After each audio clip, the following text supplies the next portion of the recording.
Welcome back, RT. Good to be back. Gonna do the podcast tonight? Yeah, another night. Yeah. What are you thinking tonight? Well, we already announced last week what we're going to talk about this week, so we should probably go with that. What did you say, parenting or something? Parenting, yeah. Yeah. All right. Is that Proverbs 22:6? 22:6, yeah. Train up a child in the way he should go. Even when he is old, he will not depart from it. Good proverb. That's a lot. Yeah, I feel like on this one, though, saying, remember we said that Proverbs are generally true. In the sense it's not a promise, I guess is a better way to look at it. So think of it this way. You could have 4 kids, or say you have 2 kids. Yeah. And you train them up the exact same way. And one of them goes the right way. Oh, yeah. But then one of them just goes completely off. Yeah, some of them go astray. They go astray. Yeah. So when the verse says when he old, he will not depart from it, it doesn't mean that it will always happen, right? So eventually those kids will make their own choices. But generally, if you train a child up in this way, they're going to turn out a certain way. Right. Well, and if they decide to go against it, I think it's still in the back of their head. They still remember what they've been taught. Yeah, and sometimes they'll come back around, right? Yeah, exactly. So they may find some time where they go out and live a certain way, but then they come back. So yeah. I just wanted to put that out there. I think this verse sometimes can bring a lot of shame to parents. Like, man, I really tried to raise my kid this way. Where did I go wrong? Where did I go wrong? And maybe, eventually your kids make choices too. Right. Now, it could be it was on you. But, yeah, so I just want to hit that one.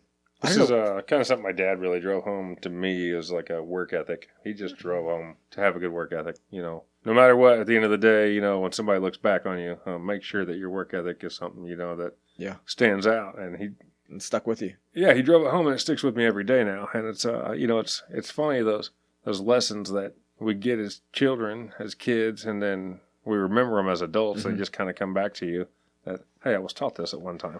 Yeah. I think today what we'll talk about some specifically is, because we're talking to men, right? Yeah. So that's what the podcast is. Yeah. I know we have ladies that listen, but this podcast specifically to men. And so the problem I have with a lot of parenting advice is that it's a couple of years back, I remember pulling like the top 10 books on parenting, and they were all written by women. Really? Now, there's nothing wrong with that.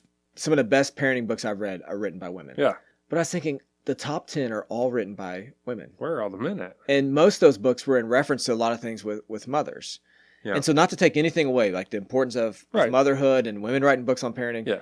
But we're different, right? So we fill a different role as men. Right. And so as men, right, what I see in the Bible is that like this is your responsibility to raise your kids. Yeah. And so with all the junk we see happening with teenagers and things, one of the questions is usually like, hey, where are the parents at? Yeah.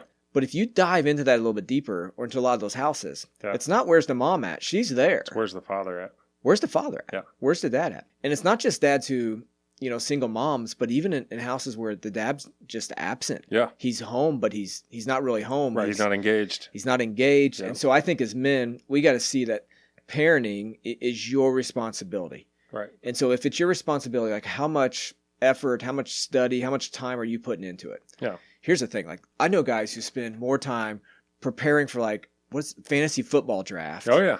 Prepping, getting ready for it. Yeah. All this stuff. And then they never spend any time like thinking through like, how am I shepherding my kid well? Yeah. How am I making sure that I'm training my child up well? Well, what are your kids seeing? Are they seeing that you're putting more energy towards these other things? I mean, are you diving into your Bible? Are you listening to a podcast? Are you engaging in this with your kids? Or are they seeing that, man, Dad puts all this time into the fantasy football. I'm going to put my time into the fantasy football too. Are they seeing the importance of, opening the Bible and looking inside of it because Dad does? It's true. And his dad seeing the importance of like, I've got to train my kids. Yeah. Right. And I've got to like put some effort into it or some initiative. Yeah. I heard a guy say a few years ago, he was speaking, he said, if you showed the same initiative at your job as you do with your family, would you get fired? Right. Right. Yeah. But most, and that same guy went on to talk about that. Most guys think that they're good dads if they provide like food and shelter for their kids. Yeah. Like I'm doing what I'm supposed to do. I'm working. I'm providing money. Right. They have a house to live in. Right. So and that's all great. Don't get me wrong, but you need to engage too. You need to shepherd and teach your kids, and you do. It's great that you're providing all of that, but that's not a cop out for the rest of it. I mean, if that's a standard, like raccoons do that. Right. Yeah. So, I mean, it's great. Here we are. So there's your standard, or I should say donkeys. But were you trying to say jackasses? So if that's the bar for men, that we provide food and a place to live, like great. Right. That can't be Yeah. right. So our responsibility as men of faith is the spiritual well-being of our children Right. and our family. Yeah. And what are we teaching them, and what are we showing them too? I mean, Yeah. what are we showing them with our wives? Are they getting a good example of what a good husband's supposed to be, what a good father's supposed to be? I hit on this a lot, but I mean, what are our kids seeing?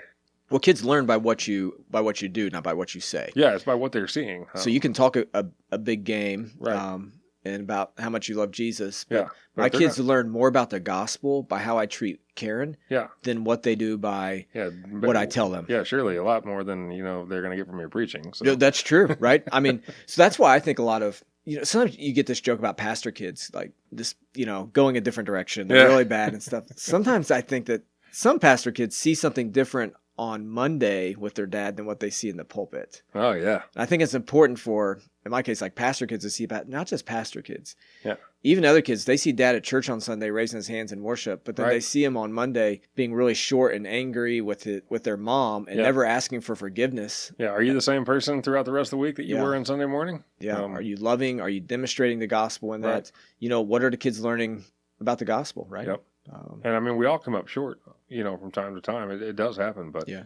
We have to work towards being better. We do. And I think our kids need to see us doing that. Yeah. Right? They need to see, hey, yeah, I lost my cool Right. with you. Yeah, they need to see us fail, but they also need to see us, recoup that and They do. be better. Man, one of the hardest things to do is to apologize to your kid. Is it? Oh, yeah. Huh. Like, for me, maybe Yeah. it's just me. Like, Yeah, maybe it is. But I remember they were younger, and I I'd mess apologize up. to your kids all the time. Yeah, well, I think it's something when it's in your own, and Yeah. you messed up, and you're like, listen, Dad really shouldn't have said that. Yeah. I'm sorry for saying that. And then they're just super forgiving. She's like, oh, okay. Oh, I thanks, love you, Dad. And like, this makes you feel worse. But it's important for your kids to see that, hey, Dad's broken. He needs a savior just like you do. So, Dad's human, and we all do fall short. But. yeah. So I think this learning to see that. The other thing with dads is learning that the kids can't get another dad. So like in my case, Villa could get another pastor. Yeah. No problem. Right. And probably a lot better one, a better looking, better speaking, better shepherd. My 3 girls can't get another dad. Yeah. So if I sacrifice them because I'm working so much here, Right. I'm messing my priorities up because God's called me to shepherd them first. Yeah. Right. So whatever it may be, like God's called you to your kids. Right. So what? Nothing. I can't say it. Okay. I can't say it on here, or I shouldn't say it anywhere else. So Speaking anyway. of church. Yeah. I feel like I'm just on a roll today. Like, Yeah, you're doing pretty good. yeah, well, I don't know about that, but a lot of men think it's the church's job to see their kids grow spiritually. It's not. Right. It is your job as a man to see your family and your kids grow spiritually. I agree. Now, the church comes alongside you, and you should be in a church that's helping with that, Right. that's helping you shepherd your kids and coming alongside. But Yeah. dads that think, hey, I dropped my kids off at Sunday school or kids' Yeah. church, Yeah, they should come back. they should come back and know the Bible. I'm like, the church gets your kids 2 hours a week, Right. maybe 3, depending on if you do like a Awana or midweek or something. Yeah. You're with your kids all week, Yeah. right? And it's your job, not anybody else's. Yep, exactly. What are you teaching your kid? What are you teaching your kids? And Yeah. do you care about your kids' eternity? Right. That's a big one too, Yeah. right? So a lot of times you're concerned about what they're doing here in life. Like, are you more concerned about your kids' success here in life? So whether that's, I really want them to make this sports team. I really want them to get in this college. I Right. really want this club to help them in the future life. Or are you more concerned with your kids' eternity? Yep. Like, where are they heading for eternity? Yep. And what does your schedule say about that? Right. Right? So you Yeah. can say, oh, no, I really care about where they're heading in eternity. Yeah. Well, Are you sure? Do you make spiritual 'Cause things a priority? I saw your calendar last Right. week. Yeah. Another thing too, I just want to bring it up just because I've been dealing with this a little bit lately.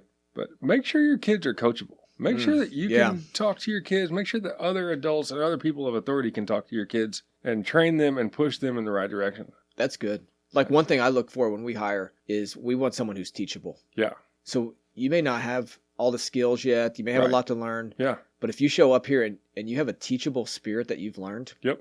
we're good. Oh yeah. Right? I mean, Yeah, you probably we can work experienced that with too, right? Oh yeah, so if absolutely. someone's can We take can some, work with that, but the guy that thinks that he knows everything and he knows how to do it better, and you can't compare to him and his skill. I mean, that guy he is terrible for the work environment, or that person is terrible for the work environment. That's a good thing to bring up, though. Like, make sure your kids are ready, because what you're doing in that is you're getting them ready to send them out. So Yeah. Psalm 127 talks about our kids are like arrows. So really our job as parents is to train up our kids like an arrow and then send them out. Right. And so what skill sets, what things do you need to get ready for them so that they're ready to fly? Yeah. Arrows aren't made to hold on to. Right. They're made to send out. Yeah, they're made to fly. But they're made to fly and make a difference for the kingdom. Yep. So as men of faith, like, are we getting our kids ready to go out and make a difference in the community, in society, Right. when you're dead. Yeah, exactly. Right? I mean, that's really what and not it's even at. when you're dead, but just your kids are going to turn, 18, 19, 20 years old one day, and they're going to go out and start making decisions for themselves. And are they going to make decisions based off of what they've learned from their parents, but their dad, or are they going to make, decisions based on the world and worldly view? Yeah. And that's the big thing too. My view is a whole lot different than a worldly view. And, I want to make sure that whoever I'm training, sees that. Yeah. Sees that we're not living for worldly things and we're not making worldly decisions. The other thing I think that helps with that is, now I mentioned it's like, hey, Dad, it's your job to train your kids spiritually, but you need to raise your kids in a church, like in that community. Yeah, you have to. Like we had church tonight, right? And Yep. I noticed when I'm up there, we had a prayer service tonight for our community. And I'm up there speaking for a few minutes, reading out of Romans 12. I look out there, and my oldest daughter's sitting next to you. Yeah. Right? And Right. so that's important. Like she needs to know, like, hey, there are other godly men Yep. who care about me spiritually. Like, Exactly. who she sees praying. And so it takes a tribe. And Yeah. It I takes an need army, other right? people speaking into my kids' lives. Right. Because Yeah, I don't know if I'm the one that should be doing Well, it. you But, know. tonight I guess it was okay. it was you. Because, I mean, you experience this, right? Like my dad could tell me something and I'd be like, man, he's stupid. Right. He didn't know what he's talking about. Yeah. But then another guy who I thought the world of would Yeah. come up and tell me the same thing. Be like, Yeah, they might word it different or, Yeah. a different phrase or something, but it's like, wait a minute, that's got some truth to it. and he was telling me the same thing my dad Yeah. said. It's like, okay, so you need those people in your life. Right. You get those in your church community, right? That's Yep. where strategic relationships happen. Yeah, that's something I really found about my church family is different than my normal family, but it's a family that I have now that I didn't know that I needed before I had them. Yeah. Your kids need it, right? If you have kids, like Yeah. they need that. Yeah, your that kids need that community. too, and they make friendships and relationships with those other people too that are training them and teaching them and pushing them in the right direction. Yeah. That's what we try to define, like what does success look like for us as a church. And, Yeah. we don't set specific like numbers, but we do set like, we want this community here who's Yeah. a true family, who's growing together spiritually, who's adding to it.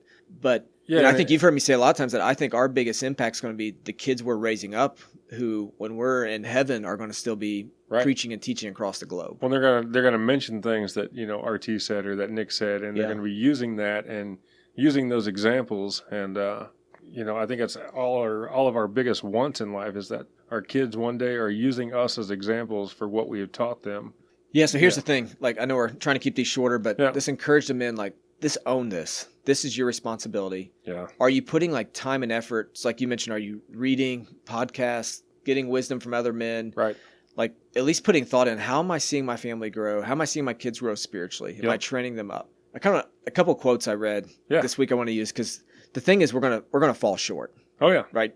We always All the do. time. So I'll probably get this last name wrong. It's Fitzpatrick. She's wrote a couple books on parenting, really You good. say Fitzpatrick? Yes. Okay. I'm probably not saying it right, but a couple quotes that stood out to me. Yeah. Believe that God is strong enough to save your children no matter how you fail. Like that's just a good reminder to me that Yeah. I fail at times as parent, but I serve a big God Right. who's still gracious. And then she goes on to say, I did my best parenting by prayer. I began to speak less to the kids and more to God. It was actually quite relaxing. Yeah. I found that convicting. So how many times am I tell my kids, you need to do this, you need to do this, you need to do this. Yeah. And I'm not speaking to God about my kids. Right. Right. So this is just liberating to know that I can tell them, but I can really go tell my Heavenly Father. Right. So I think we've mentioned that before too, in just relationships in general. Instead of arguing, let's just pray more, and let's see if anything changes by praying more. yeah, it's good. Um, The big thing, like your kids are heading to eternity. Right. And so what path are you heading them on? Yeah, Are exactly. you doing all you can to make sure they're on the right Yeah, it's just like the arrow. trajectory? Which direction are you pointing at? Well, it's been good today. Yeah, that's been great. So anything else? I think that's it for today. I like going through the Proverbs. This is good. Yeah, next week I think we're going to talk about you. Great. I can't wait. Yeah, we're going to say the way of a fool is Here right in we his go. own eyes, but you're the second part of the verse. Oh, A thank wise you. man listens to advice. All right, we'll see you guys We'll next see you week. next week. Thanks.